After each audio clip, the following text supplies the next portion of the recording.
Everyone, in today's video we will see how to fix the Frigidaire Dishwasher error code E20 drain problem, pump clean and reset guide.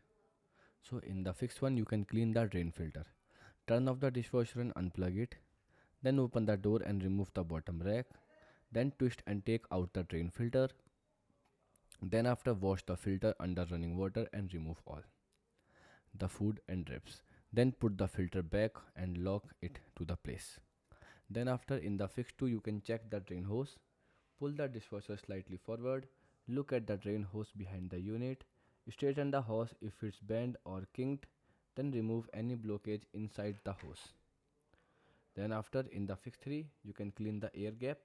If installed, you can locate the air gap next to the sink, remove the cover and cap, clean out any dirt or food stuck inside, then put everything back properly. And at last resort you can reset the dishwasher. So turn off the dishwasher, then unplug it or switch off the circuit breaker, then wait for around 5 minutes, then restore power and start a new wash cycle again. So these are the steps that can help you to fix this problem. Goodbye.